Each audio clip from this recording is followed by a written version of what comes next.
성경 히브리서 12장 1절로부터 13절까지 제가 봉독합니다. 이러므로 우리에게 구름같이 둘러싼 허다한 증인들이 있으니 모든 무거운 것과 얼매기 쉬운 죄를 벗어버리고 인내로서 우리 앞에 당한 경주를 경주하며 믿음의 주여 또 온전케 하시는 이인 예수를 바라보자. 저는 그 앞에 있는 즐거움을 위하여 십자가를 참으사 부끄러움을 개의치 아니하시더니 하나님 보좌 우편에 앉으셨느니라. 너희가 피곤하여 낙심치 않기 위하여 죄인들의 이같이 자기에게 거역한 일을 참으신 자를 생각하라. 너희가 죄와 싸우되 아직 피 흘리기까지는 대항치 아니하고 또 아들들에게 권하는 것 같이 너희에게 권면하신 말씀을 잊었도다. 일렀으되 내 아들아 주의 징계하심을 경히 여기지 말며 그에게 꾸지람을 받을 때에 낙심하지 말라. 주께서 그 사랑하시는 자를 징계하시고 그의 받으시는 아들마다 채찍질 하심이니라 하였으니 너희가 참음은 징계를 받기 위함이라. 하나님이 아들과 같이 너희를 대우하시나니 어찌 아비가 징계하지 않는 아들이 있으리요. 징계는 다 받는 것이오늘 너희에게 없으면 사생자여 참 아들이 아니니라. 또 우리 육체의 아버지가 우리를 징계하여도 공경하였거든 하물며 모든 영의 아버지께 더 복종하여 살려 하지 않겠느냐. 저희는 잠시 자기의 뜻대로 우리를 징계하였거니와 오직 하나님은 우리의 유익을 위하여 그의 거룩하심에 참여케 하시나니라. 무릇 징계가 당시에는 즐거워 보이지 않고 슬퍼 보이나 후에 그로 말미암아 연달한 자에게는 의의 평강한 열매를 맺나니 그러므로 피곤한 손과 연약한 무릎을 일으켜 세우고 너희 발을 위하여 곧은 길을 만들어 저는 다리로 하여금 어그러지지 않고 고침을 받게 하라. 아멘. 기도하겠습니다. 특송? 없으시죠? 그죠? 눈치 딱 보여 없는 것 같아서 막 바로 넘어갑니다. 하나님 감사합니다. 히브리서 12장 말씀을 통하여 우리가 은혜 받기를 원합니다. 이번 한 주간 살아갈 때에 우리가 주일날 말씀과 단 이 오후의 말씀을 통하여 우리의 삶의 길을 찾아 나갈 수 있는 저희들 되게 하여 주시옵소서. 성령께서 함께 하시고 사랑하는 모든 성도들에게 주님의 임재하심을 주님 허락하여 주옵소서. 듣고 깨닫는 은혜 있게 하여 주옵소서. 예수님의 이름으로 기도드리옵나이다. 아멘. 이러므로 우리에게 구름같이 둘러싼 허다한 증인들이 있으니 모든 무거운 것과 얼매기 쉬운 죄를 벗어버리고 인내로서 우리 앞에 당한 경주를 경주합시다. 이렇게 얘기를 합니다. 자, 구름같이 허다한 증인들이 지금 우리 11장에 믿음의 성도들을 다 보셨죠? 믿음으로 다 믿음으로 살아요. 우리는 매일매일 호흡하고 살아가는 것이 다 믿음으로 사는데 이런 증인들을 하나님께서 우리에게 다 보여주셨단 말이에요. 보여주셨다는 말은 뭐예요? 빼도 박도 못하는 거예요. 왜냐하면 내가 안 보고 안 들었으면 안 해도 돼요. 맞죠? 내가 안 봤어. 내가 안 들었어. 그렇기 때문에 난 몰라요 라고 하는 말은 뭐예요? 배째라 이런 뜻이잖아요. 난 몰라요. 난 보지도 못했고 듣지도 못했는데. 근데 이렇게 되면 상당히 이렇게 곤란한 경우가 많이 나오는데 하나님께서는요 우리한테 미리 다 보여주신 거예요. 믿음은 이런 것이 믿음이야. 이런 것이 진짜 신앙생활이야. 이런 삶을 살아가야 돼. 이런 것들을 우리한테 이렇게 보여주시는 거죠. 그러니까 이게 보여주시면서 우리한테 하시는 말씀이 뭐냐면 너희가 믿음으로 사는 법을 너희들이 깨달았으니까 모든 무거운 것과 이렇게 얘기합니다. 무거운 짐이 우리한테는 있어요. 여러분들 인생살이 속에 무거운 짐이 있습니까? 뭐가 무겁습니까? 네? 마누라가 무겁습니까? 서방님이 무겁습니까? 자식이 무겁습니까? 직장이 무겁습니까? 사업이 무겁습니까? 삶이 무겁습니까? 숨쉬는 게 무겁습니까? 수많은 것들이 있는데 나도 모르는 사이에 내가 삶의 무게를 지고 가는 그런 것이 있더라 이 말이에요. 그런데 주님은 뭐라고 얘기하냐면 무거운 짐을 내려놔라 이렇게 얘기를 하거든요. 예수님께서 말씀하시기를 수고하고 무거운 짐진 자들아 다 내게로 오라 내가 너희를 쉬게 하리라. 인생은 다 수고하고 무거운 짐을 지고 산다는 거예요. 여기 앉아있는 여러분들 중에 인생의 무거움을 느끼지 않는 사람은 한 명도 없어요.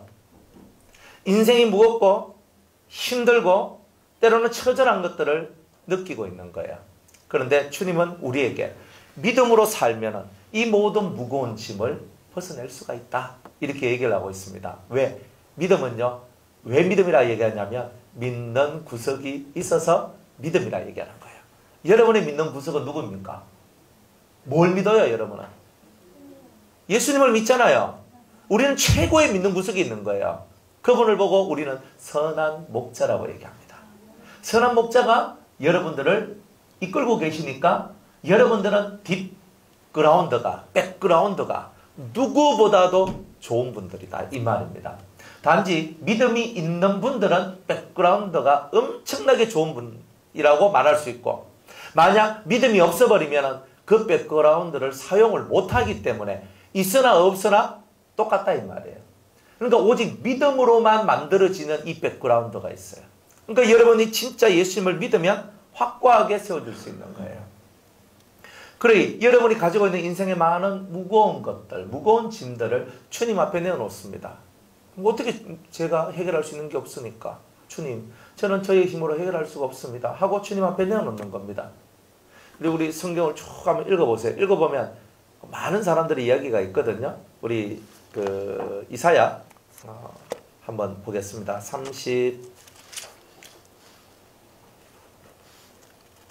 37장 14절.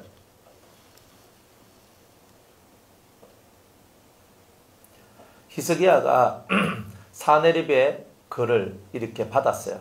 그러고 난 다음에 어떤 행동을 하느냐. 이사야 37장 14절 15절 14절입니다. 히스기야가 사자의 손에서 글을 받아보고 여호와의 전에 올라가서 그 글을 여호와 앞에 펴놓고 여호와께 기도하여 가로되, 이렇게 얘기를 합니다. 이 글들이요, 내가 감당할 수 없는 내용이거든요. 하나님을 비방하고 10절에 보면 너희는 유다왕 히스기야에게 이같이 구하여 이르기를 너는 너의 의뢰하는 하나님이 예루살렘이 아수르 왕의 손에 넘어가지 아니하리라 하는 말에 속지 말라. 아수르 왕들이 모든 나라에 어떤 일을 행하였으며 그것을 어떻게 멸절시켰는지 네가 들었으리니 네가 건짐을 얻겠느냐? 다른 왕들도 다른 신들도 나 아수르 왕의 손에서 자기 나라를 구원하지 못했다. 그런데 너희 하나님 여호와가 너희를 구원하겠느냐? 꿈도 꾸지 마라. 지금 이렇게 얘기하고 있는 거예요. 그 글을 하나님 앞에 펼쳐놓고, 하나님 이거 제가 감당 못합니다. 왜? 아수르는 그 시대의 강국이에요. 대국이란 말이에요. 가장 강한 나라였거든요. 엄청나게 강한 그 나라가 우리 쫓겨난 이 나라를 쳐들어와가지고 우리를 박살내려고 지금 하고 있는데, 유다 나라, 손바닥만한 땅을 갖고 있는 이 나라가 엄청난 큰 영토를 갖고 있는 그 아수르와 싸움에서 이길 수 있겠느냐 말이에요. 이건 불가능한 거예요. 그런데 히스기야가 선택한 건 뭐예요? 그 편지를 받아서 손에 글을 받아보고 여호와의 전에 올라가서 이 글을 여호와 앞에 펴놓는 거예요. 하나님 읽으세요. 하나님 읽으세요. 하나님 읽으세요. 그리고 하나님 해결해 주세요. 이렇게 나오는 거예요. 왜? 이거는 저를 모독한 게 아니에요. 하나님을 모독한 거예요.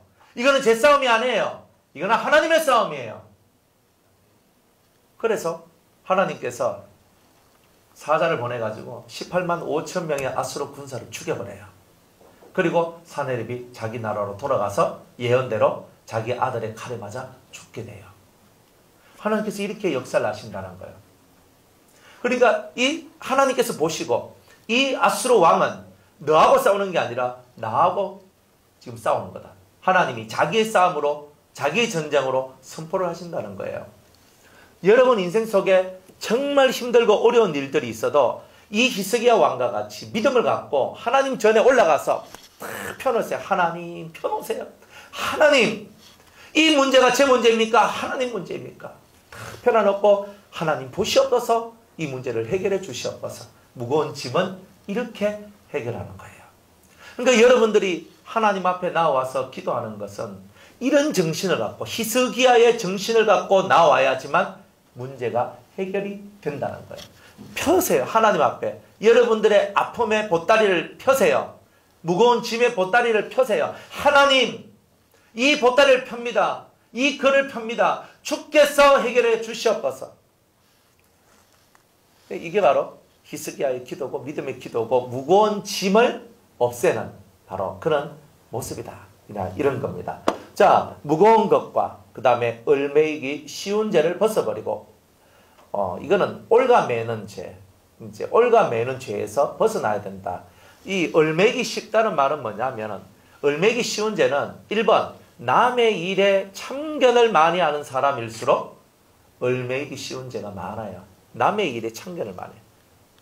저 사람이 일은 저 사람이 알아서 해결해야 되는데 그것을 자꾸 참견을 하다 보니까 내가 죄를 짓게 돼요. 와 니는 내 말 안 따라 왜 니는 극하노? 그렇잖아요. 저도 이렇게 목사지만요. 여러분의 인생에 깊이 개입을 못해요. 왜 못하냐면 여러분이 열어주지 않으면 할 수가 없는 거예요. 목사님 제가 이런 상황인데 좀 이렇습니다라고 얘기하면 그렇습니까? 하고 그 다음에 얘기가 나올 수 있는데 말을 안 하면 저도 그 삶으로 못 들어가요. 안 그렇습니까? 그러니까 사람이 예수님도 내가 문 밖에 서서 너희 마음의 문을 두드리노니 너희가 마음의 문을 열고 나를 들어오게 하면 내가 너와 더불어 먹고 마시리라고 얘기했지. 주님이 두드리는데 우리가 그 마음 문을 열지 않으면 주님도 우리 문 바깥에서 푸대접 받고 사신다라고 성경은 말씀하고 있는 거예요. 내가 문 밖에 서서 두드린다고 문을 열어야 된다고요. 그런데 그 문을 열지 않으면 아무도 못 들어간다. 그러니까 남의 일에 간섭하는 건 하지 마라. 남의 일에 간섭하는 것은 옳은 것이 아니다. 남의 말을 하는 것도 옳지 않다. 남의 일을 간섭하는 것도 옳지 않다. 쉽게 우리가 인생 살면서 얼매기 쉬운 것이 그런 거예요. 우리는 내 인생이나 잘 살아도 잘 사는 거잖아요.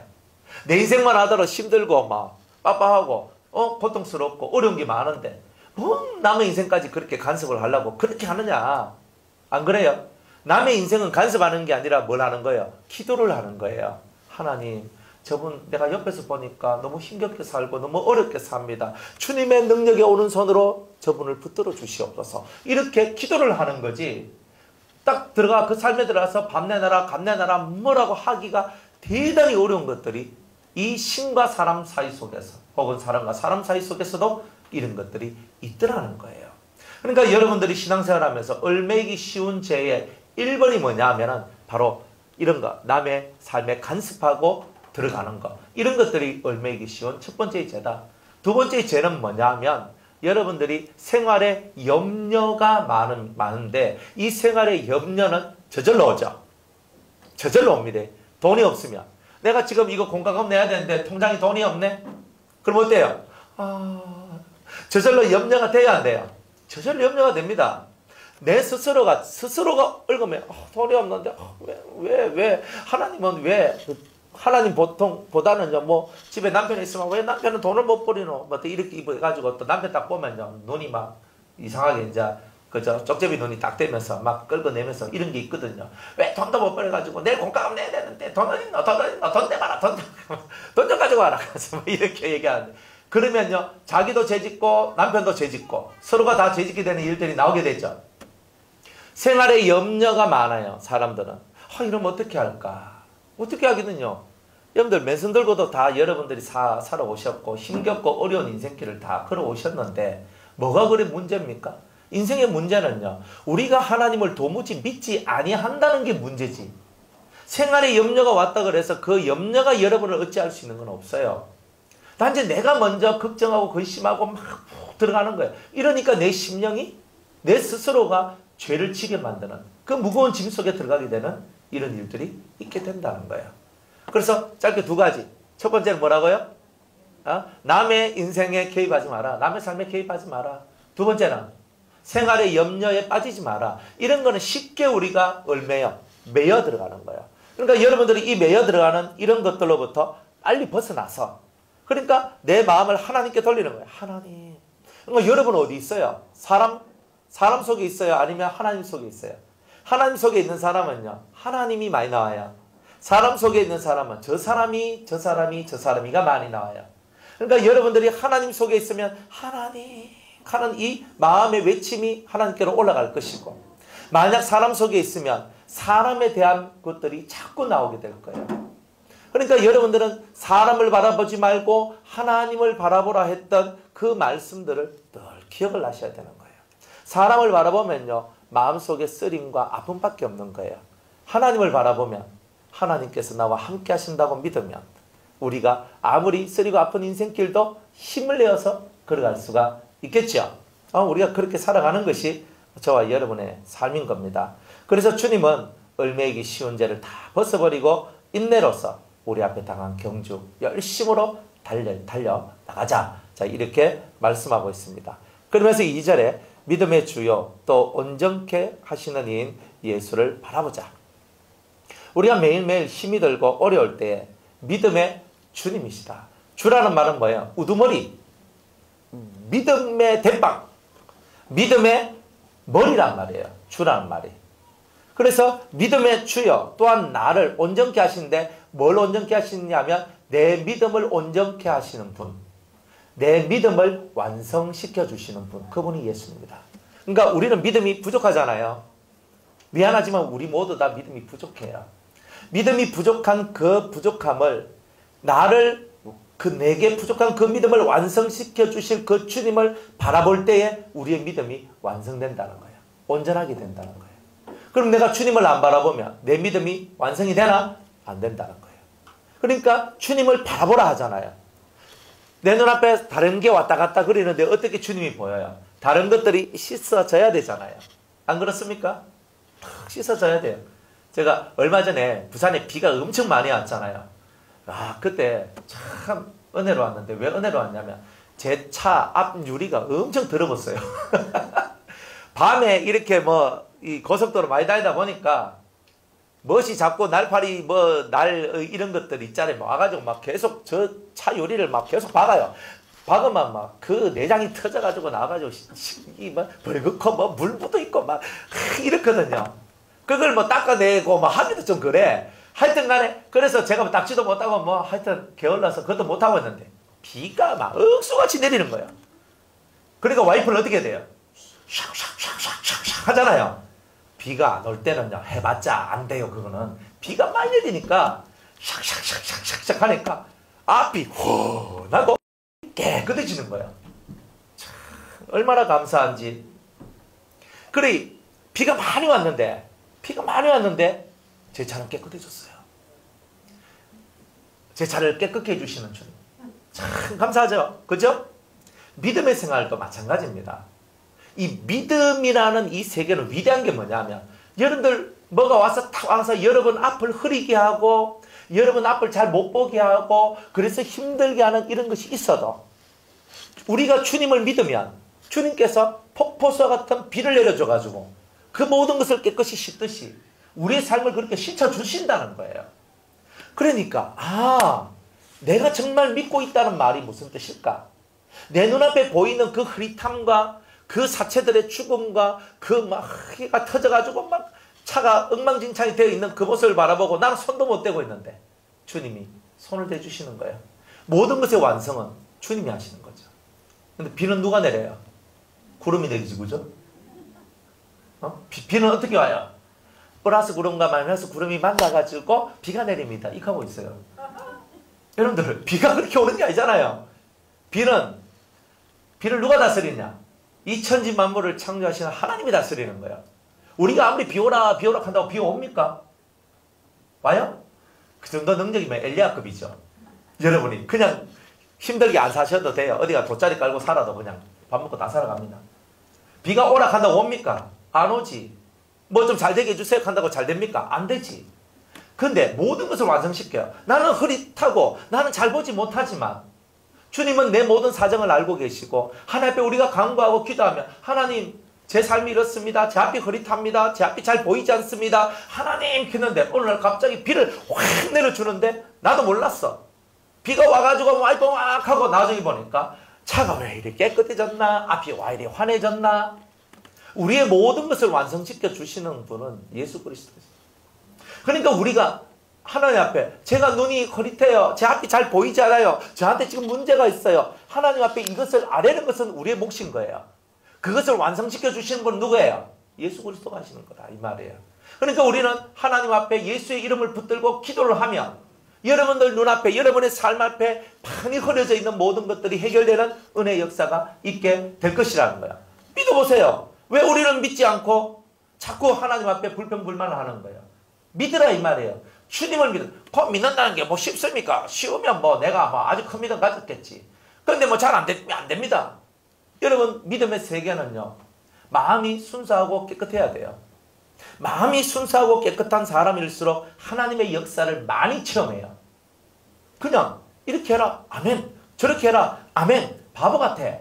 그래가 되나? 이런 말 안 한단 말이에요. 뭐 예배 드린다고 해결되나? 해결됩니다. 예배를 한 번만 여러분이 예배를 잘 드리면요, 하늘문이 열려요. 사람들이 말한다. 뭐 예배 드린다고 뭐 밥이 나오나 떡이 나오나? 밥도 나오고 떡도 나옵니다. 오늘 뭐 다 밥 드셨죠, 그죠? 가끔 한 번씩 떡도 나오죠. 가끔 한 번씩 계기도 나오죠. 참 얼마나 좋습니까? 사람들이 말을 합니다. 예배 드린다고 뭐 밥이 나오나, 기도한다고 밥이 나오나, 떡이 나오나, 돈이 나오나. 여러분, 살아계신 하나님이 움직이시는 거예요. 살아계신 하나님이 움직이니까 역사가 일어나는 거예요. 우리가 그런 믿음을 갖고 나아가는 거예요. 나를 완성시켜줘요, 내 믿음을. 나는 하나님 앞에 하나님 하고 올렸는데 그 모든 믿음에 대한 완성은 주님의 응답을 통해서 다 내려와요. 하나님은 살아계십니다가 저절로 입에서 고백되어지는 거예요. 이게 신앙생활이에요. 의심하지 마세요. 의심하면 아무것도 안 돼요. 저는 이렇게 제가 이게 다리가 아프니까 제일 먼저 뭘 생각하냐면 이걸 생각하거든요. 내가 이것을 기도와 믿음과 기도로 고칠 것인가, 아니면 병원에 갈 것인가, 이거를 선택을 해요. 저는 선택을 하거든요. 제가 기도를 하는데 제 마음속에서 딱 오르는 음성이 뭐냐면은 병원에 가라 했어요. 그래서 제가 병원에 간 거예요. 제가 믿음이 없어서 병원에 간 게 아니고, 오늘 낮예배 설교 들으셨죠? 아이고, 내는 큰 소리가 나오신 분들은 자신감 있게 그죠 여호와께 물어라. 작은 일이든 큰 일이든 하나님께 묻는 거예요. 그러니까 하나님 앞에 기도를 하면서 하나님 이걸 어떻게 합니까? 라고 했을 때 병원에 가라. 저는 거기에 순종한 거예요. 만약 하나님께서 기도해서 나사라, 저 기도했을 거예요. 그런데 병원에 가라. 뭐 알겠습니다. 뭐 가라, 가지. 우리 하면서 병원에 가라. 예, 병원 가겠습니다. 그런데 그 말씀 따라 흘러가니까 일사천리로 모든 게 다 해결됐거든요. 아주 이렇게 기분이 좋았어요. 아, 주님의 말씀을 따라가니까. 제가 또, 그래도 뭐 저는 와 자꾸 병원 갑니까? 가는 사람인데, 근데 와 자꾸 병원 가냐고 가는 제가 또 병원 가면 이건 쪽팔리는 거 아닙니까? 주님, 제가 병원 안 가고 제가 기도로 나서겠습니다. 하면 제가 아마 죽는 그날까지 절뚝절뚝거리면서 아파가지고 밤마다 얼음 찜질하면서 씹어하면서 이렇게 살고 이렇게 살아야 되는 이런 현상이 나올 수 있어요. 왜냐하면 주님은요, 때에 따라서 내가 이렇게 하라 하면 너는 이렇게 하고 저렇게 하라 하면 저렇게 하는 거지. 와, 네 고집을 피우냐? 네가 그 말했다고 네가 그 말에 노예가 돼가지고 네가 믿음으로 나으면 네가 올라가? 내 말을 쫓는 것이 더 중요한 것이라. 그래서 그 말씀대로 그대로 제가 이제 하는 거예요. 일사천리로 모든 것이 다 이루어졌어요. 이제 수술만 받으면 돼요. 난 참 감사하게 생각했거든요. 수술 왜 하십니까? 왜 하기는요? 아파요 하지. 참나. 믿음으로 고치면 되잖아요. 믿음이 없어서 그런 게 아니라니까. 주님이 그렇게 하라 하니까 하는 거예요. 우리의 믿음은 뭐예요? 주님이 이끌어 가시는 대로 가는 게 우리의 믿음이에요. 맞죠? 그러니까 여러분들이 항상 하나님 앞에 기도를 하세요. 그러면 이때는 이렇게 하고 저때는 저렇게 하고 주님이 그 때에 맞는 말씀을 가르쳐 줄 때 거기에 아멘하고 가면 되는 거예요. 근데 우리가 막 객기 부리는 거예요. 제가 아는 목사님 교회가 객기교회예요. 그래가지고 객기라는 동네가 있어요. 저쪽에 경상북도 고령군 객기면이라고 있거든요. 그래가지고 그 목사님 보면 목사님 참 객기교회 잘 갔다. 그럼 왜 잘 갔냐면 객기 부리지 말라고 객기교회 갔네 하면서 이제 얘기하거든요. 우리가 가끔은요 믿음의 객기를 부리는 거예요. 뭐냐, 하나님이 내게 말씀한 것도 아닌데 내 스스로가 객기를 부리면서 나는 이렇게 해야 돼, 나는 이렇게 해야 돼, 그래서 내 믿음을 보여야 돼, 뭔가 모를 요런 데 빠져있는 사람들이 있는데 절대 금물입니다. 우리는요 뭘 하든지 간에 하나님 앞에 기도를 해야 돼요. 하나님 할까요 말까요, 할까요 말까요, 항상 물어야 돼요. 여러분들이 뭘 하더라도 물으세요. 안 하고 할 때는 실패가 옵니다. 그건 100%예요. 뭘 할 때도. 그렇죠? 여러분들이 뭘 할 때도. 여러분들 집 이사할 때 하나님 앞에 묻고 이사하십니까? 집 이사할 때 묻고 해야 돼요. 직장 옮길 때 하나님 앞에 물어야 돼요. 하나님 앞에 자꾸 물어야 돼요, 여러분들은. 뭘 하더라도 자꾸 물어야 돼. 묻지 않으면 어떻게 돼요? 이제 그때부터는 하나님이 책임을 안 져요. 하나님께 물으라 이 말이에요. 물으면 하나님이 책임져 주세요. 내가 사업을 하는데 하나님 이 사업 할까요? 저 사업 할까요? 물어야 돼요. 여러분이 사업을 확장할 때도 하나님께 물어야 돼요. 맞죠? 하나님 할까요? 말까요? 가라. 할렐루야. 그럼 가는 거예요. 돈 많이 드는데요. 가. 그럼 가는 거예요. 주님이 뭘 하든지 간에 하나면 하고 말라면 말은 이런 기도의 삶이 만들어졌을 때 여러분들은 절대 무너짐이 없는 거예요. 우리는 믿음으로 나아가고 하나님은 우리 믿음을 완성시켜 주시고 이 길을 걸어가는 것, 이것이 바로 진짜 그 삶이다 이 말이에요. 퍼지르고 난 다음에 나중에 주님이 해결해 주십시오. 이거는요 주님이 해결 안 해줘요. 퍼지르고 난 다음에는 네가 질렀으니 네가 해결해라. 이러 나오면 여러분들이 그거 맞고 그거 막 고친다고 여러분이 얼마나 힘든 줄 아세요? 주님이 뭘 원하시는데? 그죠? 주님이 뭘 원하시는데요? 물어보고 가셔야 돼요. 응답이 없으면 그 자리에서 계속 기도하세요. 주님이 내게 말씀하실 때까지 아버지요. 당신이 내게 말씀하실 때까지 저에게 말씀하실 때까지 저는 이 자리를 떠날 수가 없습니다. 저에게 말씀하십시오. 주님은요 모든 것을 다 가르쳐줘요. 거기에 습관이 되면 다윗처럼 어릴 때부터 계속 기도하고 응답받고 기도하고 응답받으니까 주여 내가 유다로 올라가리까 올라가라. 어디로 올라가리까 헤브론으로 올라가라. 다 되잖아요. 우리가 안 되는 이유가 뭐예요? 안 물어. 이거는 교만이에요. 교만은 하나님이 대적하고 깨뜨려버려요. 그러니까 묻는 훈련을 하셔야 돼요. 하나님 제가 갈까요 말까요 할까요 말까요 뭘 선택할까요? 이게 좋습니까? 이게 좋습니까? 주님 이 둘 중에 하나 주님 뭘 고를까요? 하세요. 이거를 잘해야 여러분의 삶이 일사천리 다윗과 같이 30세의 왕이 될 수 있어요. 우리가 이걸 안 하거든요. 자기 생각대로 자기의 뜻대로. 그러니까 우리가 내 생각이 들어가 버리니까 믿음을 완성시켜야 되는데 마지막 클로즈업 마침표를 딱 찍어주면 문제가 해결되거든요. 그 마침표는 예수님이 찍어주는데 예수님이 찍어줄 수 없도록 우리가 일을 벌려버리는 거예요. 그러니까 계속 일이 묶여서 해결이 안 되는 거예요. 그렇게 되었을 때 인생 손해는 내가 보는 겁니다. 그러니까 여러분이 그 손해를 안 봐야 돼요. 처절하게 그것을 우리는 경험하고 깨달아가야 됩니다. 그러니까 물어야 돼요. 주님이 응답하지 않으시면 저는 한 발짝도 움직이지 않겠습니다. 그리고 이런 모습이 뭐냐? 이런 모습으로 나갈 때 완성된 주님의 역사가 여러분들 삶에 들어와요. 그러면 여러분은 얼굴이 싹 행복해가지고 얼굴이 빛나요. 행복하고 감사합니다. 말씀대로 산다는 게 이런 거예요. 믿음대로 산다는 게 이런 거예요. 성경이 그렇게 말씀하시니까 그대로 살고 그대로 응답받고 그대로 이루어지고 하나님은 살아계십니다. 징한 이 감동과 감화가 우리 삶 속에 들어오는 거예요. 왜 징한 감동과 감화가 안 오나? 그거는 우리가 하나님을 참으로 믿는 믿음에서 떨어져 있기 때문에 그런 거예요. 하나님을 불신하고 딴 하나님께 묻지도 아니하고 그러니 우리가 답이 없는 거예요. 여러분 이루어 달라고 기도하는 것이 아니라 제가 어떻게 해야 되냐고 기도해야 되는 거예요. 이루어 달라고 하는 기도는 어린아이의 기도예요. 그러나 좀 더 장성하면 하나님 제가 어떻게 해야 되나요? 이렇게 가는 거예요. 그러니까 우리는 어린아이일 때는 하나님 이거 주세요. 이거 해결해 주세요. 이거 도와주세요 라고 기도를 하지만 이제 때가 되면 어떻게 기도한다? 어떻게 기도한다? 어떻게 해야 하나요? 이게 바로 우리의 기도입니다. 이런 기도를 저와 여러분이 할 때 주님께서 사람을 통하여 성경을 통하여 설교를 들을 때에 여러분이 기도할 때에 주님이 여러 가지 방향 속에서 응답을 주시는 것입니다. 이런 놀라운 응답을 받는 저와 여러분들이 되시기를 주의 이름으로 축복합니다.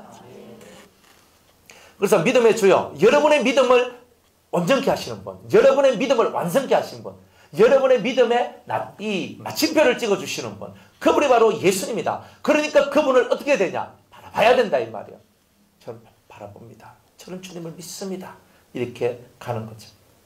저는 그 앞에 있는 즐거움을 위하여, 예수님은 그 앞에 있는 즐거움을 위하여 십자가를 참으사 부끄러움을 개의치 아니하시더니 하나님 보좌 우편에 앉으셨느니라. 예수님은 어떠한 분이냐? 하늘의 즐거움 때문에 땅의 괴로움을 참았다. 이렇게 얘기합니다. 땅의 괴로움 참아야지 뭐. 어쩌겠습니까? 어쩌겠어요? 사람들은 이 참음에 대하여서, 참음은 두 단계가 있거든요. 내 인간의 의지로 참아낼 수 있는 단계. 그리고 두 번째 단계는 인간의 의지를 넘어서는 참음이 있어요. 그걸 보고는 견딘다라고 얘기를 하는 거예요. 버틴다라고 얘기하는 거예요. 그러니까 우리가 인내를 해도 내가 할 수 있을 만큼의 인내가 있어요. 그 다음부터는요, 버텨나가는 거예요. 근데 우리가 이 믿음 생활이든 삶이든 내가 할 수 있는 인내만 했을 때는 더 이상 성장이 없어요. 이 인내에서 버텨 견뎌서 뭔가 한계를 뛰어넘을 때 여러분의 인생에 변화가 만들어져요. 참고 기다렸습니까? 거기서 해결이 안 났다면 주님은 버티라 하시는구나. 다 버텨야 되는 거예요. 버티고 해결받아야 된다는 거예요. 그러니까 내가 무너질 정도까지, 내가 완벽하게 박살날 정도까지 가도 끝까지 버티고 버팀으로써 자기를 지켜나갈 때 하나님께서 인생의 이 모든 굴레에서 벗어날 수 있는 은혜를 주십니다. 인생의 굴레는요, 무시무시해요. 여러분들 살다 보면 성공도 하시지만 실패도 하시죠? 성공도 해보고 실패도 해보셨을 거예요. 그런데 이 삶의 굴레가 얼마나 무서운지 아십니까? 제가 처음에 직장생활, 사회생활을 이렇게 하고 하면서 제가 그 영업을 했거든요. 그래 뭐 오메가3도 팔고 스ኳ렌도 팔고 옛날에 했다 그랬잖아요. 그래 팔았어. 근데 이걸 파는데 이게 영업이 뭐가 단점이냐면 팔 수 있을 때는 좋은데 팔 때가 더 이상 없을 때는 진짜 머리가 아픈 거예요. 그런데 회사에 딱 들어가면, 사무실에 딱 들어가면 뭐예요? 계속 영업 실적 가지고 쪼는 거예요. 그래가지고 기본급을, 영업사원들은요, 기본을 해야 기본급이 나오거든요. 기본을 안 하면 기본급이 안 나와요.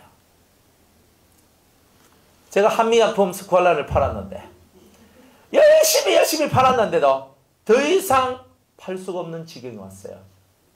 그러니까 어떻게 했냐면 제가 그것을 사기 시작했어요. 그럼 뭐만 늘겠어요?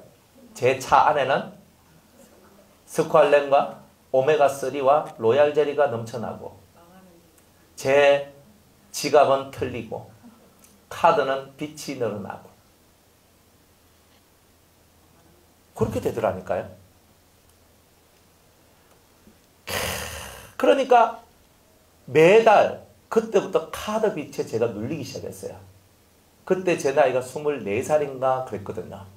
그때부터 제가 인생의 쓴맛을 보기 시작했어요. 한 달마다 돌아오는 카드 빚을 갚아야 되는데 그때부터 돌려막기를 하기 시작했어요. 이 카드에서 빼가지고 요 카드 맞고 그리고 월급이 오면 월급이 이제 좀 나오면 또 이렇게 하고 그런데 또 다녀야 되니까 돈 쓰고 너무 힘들다 때려치우고 싶은데 해결할 길이 없는 거예요. 어쩔 수 없이 계속 가는 거예요. 제 마음 아시죠? 때려치우고는 싶은데 그냥 못 치우는 거야. 왜? 이걸 여기서 관둘 수도 없고 할 수도 없고 막 이게 이렇게 되는 거예요. 이게 인생의 굴레라는 거예요. 인생의 굴레. 이런데 한번 빠져보시니까 어때요? 시급하는 거예요. 달달이요. 카드날. 카드 결제 날이 25일이거든요. 뭔 놈의 25일이 그렇게 빨리 다가와요. 너무 빨리 다가오는데 하나님 저 너무 빚지고 정말 이래 있습니다. 참 진짜 어려웠어요.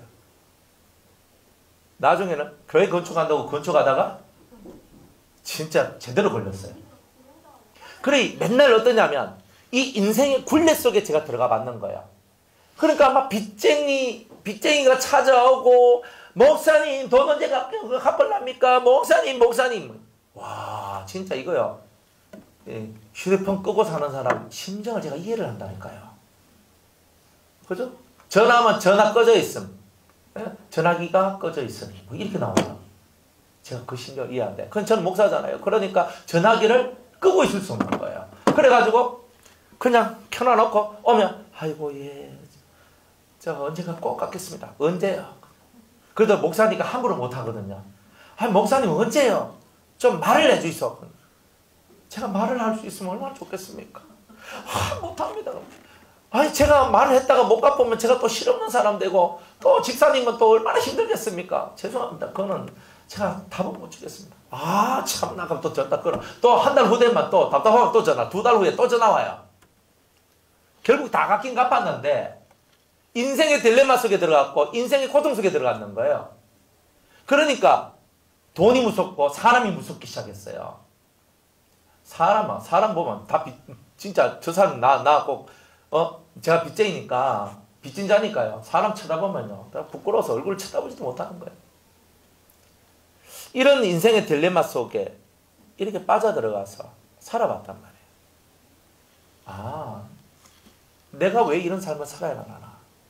근데 하나님께서는요, 너가 정말 깨달아야 될 것을 못 깨달으면 이 세계에서 너는 영원히 못 빠져나와. 죽을 때까지. 그걸 깨닫게 해주셨어요. 그러니까 돈이 문제가 아니에요. 하나님은 여러분 자체를 변화시키기 위해서 주변 환경을 사용하시는 것 뿐이지 그렇게 여러분들을 고통스럽고 고난스럽게 하기 위해서 그런 게 아니에요. 여러분들 지금 물질 문제가 있으면 하나님 앞에 기도하셔야 돼요. 하나님은 기도 훈련 시키려고 그러는 거예요. 여러분들 삶에 문제가 있으면 예배 훈련 시키려고 그러는 거예요. 하나님은 항상 뜻이 있어요. 일정한 수준만 올라오면 문제가 해결돼요. 하나님의 뜻 안에. 다른 사람은요, 주문이 안 들어오는데 우리 집에는 주문이 들어와. 다른 집에 가야 될 주문이 우리 집에 다 와. 이상하다. 왜 이런 일이 나지? 하나님이 원하는 수준에 딱 들었으면 하나님께서 1차 합격 그러면서 딱 풀어주는 거예요. 그러면서 하나님과 더불어 동행하고 하나님과 더불어 살아가는 삶에 대하여 배우도록 만들어내는 거예요. 여러분들이 하나님과 동행하는 삶을 배우셔야 돼요. 주님과 함께 살아가는 삶을 배우셔야 돼요. 여러분들 돈이 없어서 못 사는 게 아닙니다. 믿음이 없어서 못 사는 거예요. 저는 가난하게 살았기 때문에요. 돈 없이 사는 거에 대해서 너무 잘 알아요. 빚져봤기 때문에요. 빚진 자의 서러움과 아픔도 알아요. 그런데 그 모든 세월들을 지나와서 하나님이 교훈해 주시고 가르쳐 주신 게 뭐냐면 너희들은 믿음으로 살지 돈으로 사는 게 아니라 이거였어요. 그러니까 여러분들은 돈이 많으면 마음이 푸근하고 돈이 없으면 마음이 쫄린다면 여러분들은 믿음의 사람이 아닌 겁니다. 환경 속에서 여러분들이 고통당하고 있다면 생활의 염려가 삶의 염려가 여러분들을 움직이고 있다면 고통하게 만들고 있다면 여러분은 아직 진정한 즐거움을 모르는 분들이다. 이렇게 말할 수가 있어요. 그래서 예수님은요. 그 앞에 있는 즐거움을 위하여 십자가를 참았다 얘기합니다. 그 앞에 있는 즐거움. 진정한 즐거움이 있어요? 그 즐거움을 위하여서 십자가를 참았다. 하늘의 즐거움을 위하여 십자가를 땅의 일을 참았다. 여러분들 땅에서 십자가를 지는 것 같은 큰 고통. 여러분들 손에 못이 찔렸어요. 보통은 손바닥에 찔렸다 하는데 손바닥에 찔린 건 아니고 손목에 찔리거든요. 못이.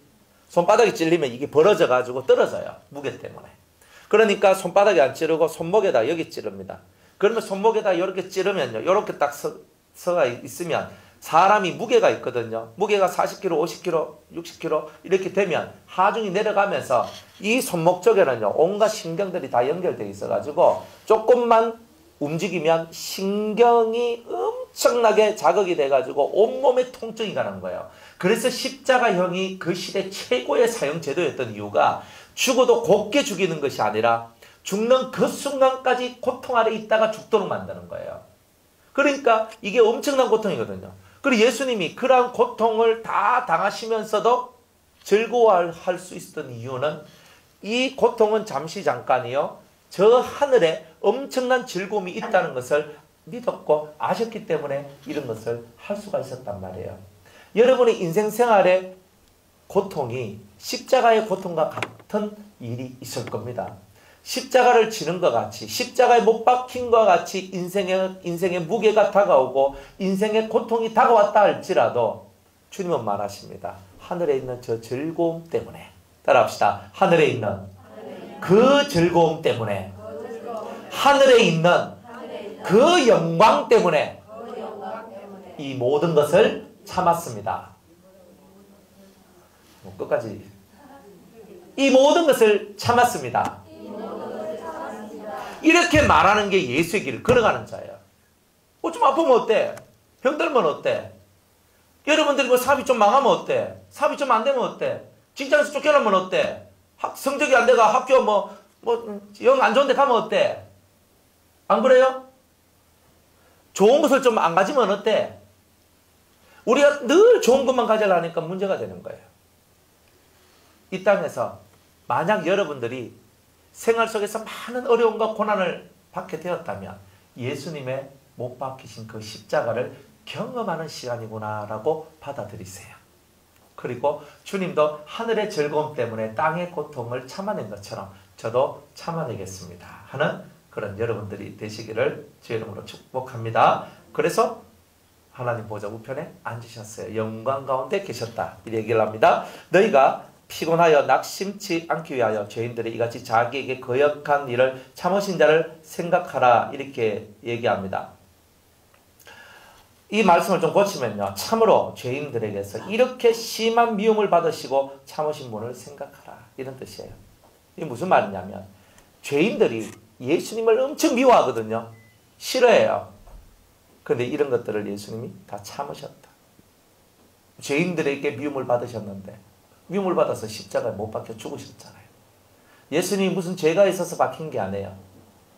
우리의 죄를 사해 주시기 위해서 그렇게 죽으셔야 될 하늘의 프로그램을 단지 예수님은 지켜 나가셨을 뿐이에요. 그래서 이런 예수님도 저 죄인들을 통해서 많은 고난을 받으셨지만 다 참으셨구나. 나도 그런 예수님을 생각하면서 내 영혼이 약해지거나 낙심하지 않기를 원합니다. 왜 영혼이 낙심하고 왜 영혼이 약해집니까? 과연 여러분들은 주님을 믿고 있습니까? 여러분들 인생 속에 과연 예수님이 살아서 역동하고 계십니까? 항상 방글방글 웃을 수 있는 이유는 뭐예요? 좋음과 슬픔의 안 좋음의 세계를 뛰어넘었기 때문에 언제나 웃을 수가 있어요. 언제나 웃을 수 있는 이유는요. 세상의 희노애락을 뛰어넘었기 때문에 언제나 웃을 수 있는 거예요. 그게 그리스도인의 신앙입니다. 예수의 신앙입니다. 세상의 희노애락에 빠지지 마세요. 기쁘다, 즐겁다, 힘들다, 어렵다, 분노가 일어난다, 이런 것들 속에 빠지지 마세요. 눈물 난다, 이런 거 빠지지 마세요. 가끔 TV 드라마 보면 막 눈물 날 만큼 감동적인 드라마, 영화 많이 나오잖아. 우리 눈물 막 감싸면 울거든요.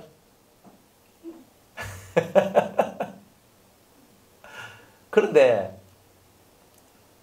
그렇게 우는 것이 자연스러운 것이지만요. 주님은 우리 보고 그런 것에서부터 좀 빠져나오라고 하시는 거예요. 언제까지 그렇게 희희낙낙거리고 언제까지 그렇게 울고 불고 언제까지 아프니 슬프니 하고 살겠느냐. 왜 내가 너희에게 보여준 십자가에 달렸어도 나를 미워하고 거역한 그들을 참아낸 나와 같은 이런 인내심은 왜 너희에게 없느냐라고 주님 말씀하고 있는 거예요. 오른편 뺨을 탁 맞았어. 왼편을 돌려대야지.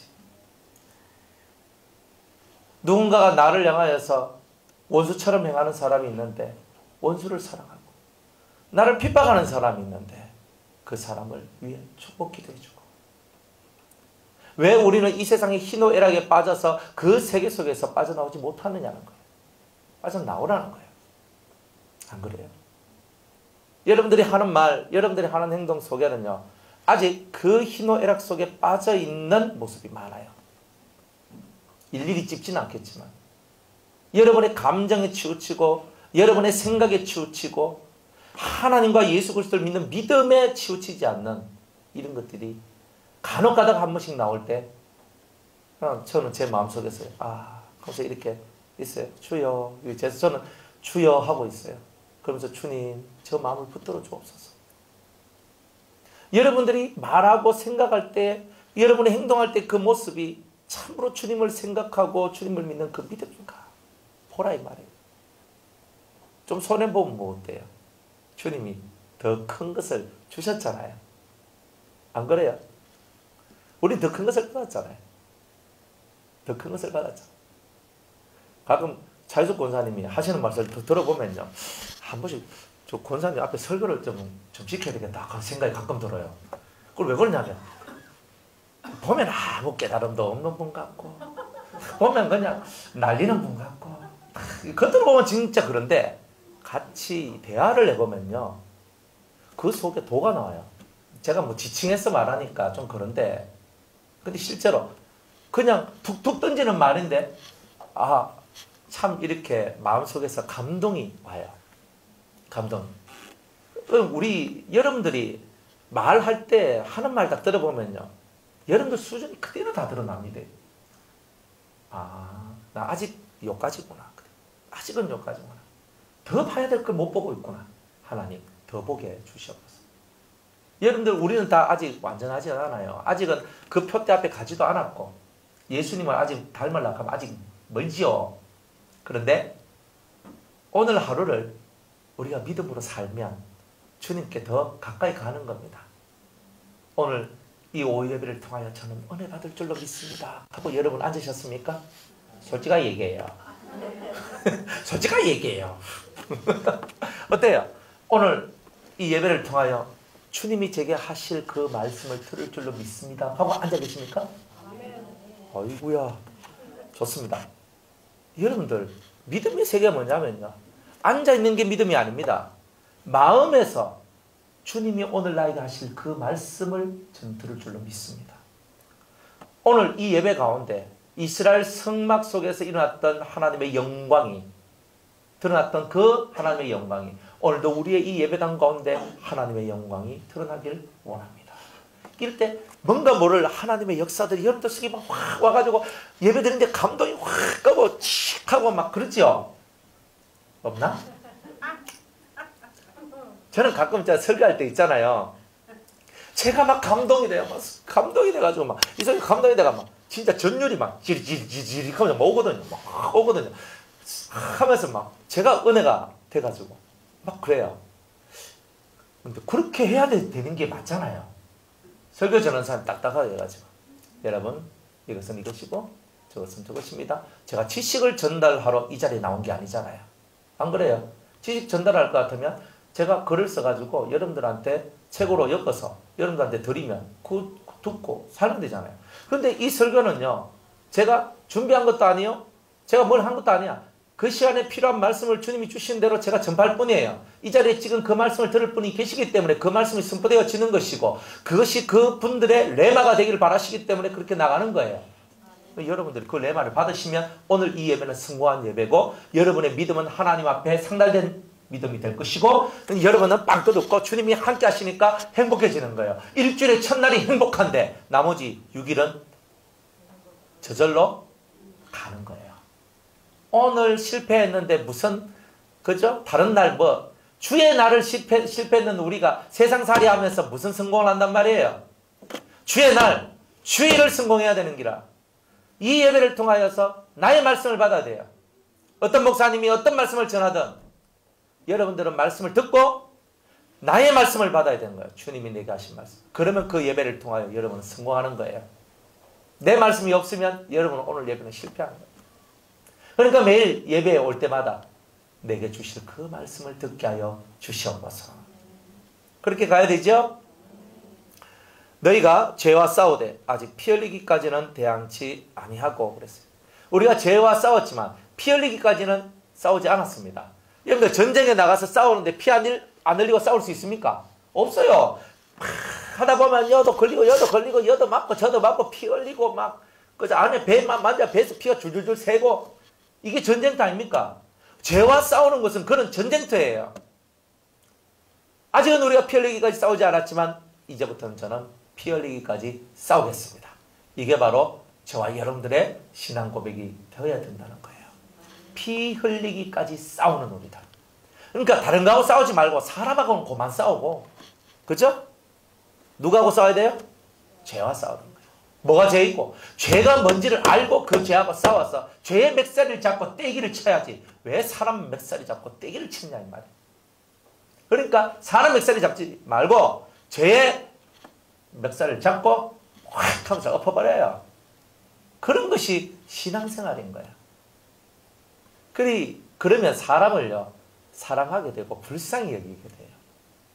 사람을 사랑하고 불쌍히 여기지 않는 이유는 뭐냐면 죄의 맥살을 잡고 던지는 게 아니라 사람을 잡고 있으니까 그런 일들이 일어나는 거예요.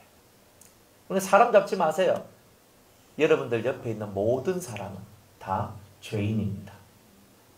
불쌍히 여김을 받고 긍휼히 여김을 받아야 될 죄인입니다. 누구 하나도 거기에서 벗어날 수 있는 힘이 있는 사람은 없어요. 그렇기 때문에 불쌍하다. 주님 제가 기도가 부족했습니다. 저분이 저렇게 된 것은 제 책임입니다. 기도하겠습니다. 이런 마음을 가지는 사람들이 별로 없는 거예요. 그래 우리의 인생이 예수 그리스도가 가진 그 영광의 빛을 가지지 못하는 거예요. 여러분들 예수 그리스도가 가지신 그 영광의 빛을 가지는 은혜가 있기를 바랍니다. 그럼 얼굴 환해지고 저 사람의 죄, 저 사람의 고통, 저 사람의 아픔, 저 사람의 서름 내가 지고 주 앞에 하나님 저분의 아픔과 고통과 힘듦을 주님 앞에 올립니다.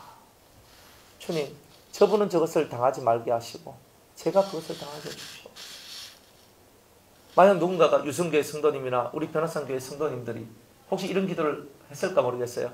우리 목사님 저 다리 찢어진 게 제 다리에 오게 하시고 저의 튼튼한 이 연골이 우리 목사님한테 가게 해주시옵소서. 이런 기도 한번 해보셨습니까? 예. 예. 병원 가서 고치소 이하고 있는 거예요. 그죠? 그거는 여러분들 그런 마음을 갖고 있으면 여러분들은 죄와 싸우는 게 아니고 여러분들은 가장 이성적인 삶을 살고 있는 분들이에요. 진짜 하나님의 사람들은요 어떻게 사느냐면 그분이 자식을 잃었어. 그 고통을 어떻게 감당해요? 내가 아파하는데 내가 내 자식 잃은 것 같은 아픔을 갖고 엉엉 울며 기도하는 거예요. 제가 옛날에 어떤 이렇게 부부였어요. 집사님 부부였는데 그 집에 신방을 갔었습니다. 신방을 딱 가서 예배를 드렸거든요. 예배를 쫙 드리는데 예배를 쫙 드리고 기도를 해줬어요. 기도를 하고 기도를 하고 나니까 갑자기 제 오른발, 이 오른 무릎 쪽하고 이쪽이 되게 아픈 거예요. 그래가지고 제가 그 집사님한테 물었어요. 집사님 혹시 오른쪽 무릎이 아프지 않습니까? 하니까 목사님 어떻게 하셨습니까? 제 무릎이 아픕니다. 그래서 기도를 했어요. 이 무릎이 아픈 것은 치유를 한 것인데 이 아픈 것을 갖고 기도를 막 하니까 이 제 무릎 아픈 게 사라졌어요. 그리고 그분 무릎 아픈 게 나아가 버렸어요. 이걸 보고 체휼이라 그런 거예요. 사랑. 그렇다고 저보고 그렇게 기도하라는 건 아닌데요. 여러분들 주위에 있는 아프고 고통하고 힘들어하는 사람을 향해서 이런 마음을 갖고 여러분이 기도해야 돼요. 그의 아픔을 느껴보지 못했으면 그에 대해서 말할 자격이 없는 거예요. 그의 고통을 이해하지 못한 사람이 그 얘기를 한다고? 그리스도의 신앙은 그런 게 아니거든요. 주님의 십자가를 경험하고 주님의 십자가를 체험하고 내가 그걸 체험해야 예수님의 사랑이 막 이 속에서 복받쳐 올라오는 거예요. 여러분이 그런 기도를 해야 돼요. 기도할 때 정말 다른 사람의 아픔을 내 아픔처럼 여기고 다른 사람의 고통을 내 고통처럼 여기고 기도할 수 있는 이런 마음. 목사님 나도 힘들어 죽겠는데 이렇게 하지 마세요. 진짜 주님은 뭘 원하냐면 내가 그렇게 힘들고 나도 아픈데 다른 사람을 위해서 그렇게 기도할 때 내 문제가 해결돼요. 이게 은혜라니까요. 우리 하나님은요, 네가 그렇게 기도했으니까 그것만 들어줄게, 이런 하나님이 아니에요. 우리 하나님이 얼마나 크신데, 내가 아픈데, 내가 힘든데 다른 사람을 위해서 그렇게 하는 거예요. 다른 사람을 위해서 희생하고 다른 사람을 위해서 기도하고 다른 사람을 위해서 할 때 주님이 내가 네 아픔을 치료해주마, 내가 네 문제를 해결해주마, 이게 하늘의 뜻이에요. 그리고 우리가 죄와 피 흘리기까지 싸운다는 말은 이런 삶을 살아가는 거예요. 대단히 어려운 삶이죠. 그런데 이 삶을 살 때 여러분은요, 싹 얼굴이 펴져요. 성형 안 해도 됩니다. 그죠? 뭐 예쁘게 만들려고 뭐, 그죠? 뭐 두드리고 뭐 이래 안 해도 됩니다. 저절로 싹 펴져요. 행복해. 매일매일이. 저 돈 없어요. 괜찮아요. 내일 월세 못해서 내일 집 나와야 돼요. 그것도 괜찮아요. 주님이 다 해결해 주실 거예요. 정말 이 속에서 이런 믿음을 갖고 있으니까 매일이 감사한 거예요. 와, 니는 내일 월세도 못 내가지고 집에서 쫓겨나야 될 주제에 니는 뭐 그래 좋아서 웃노?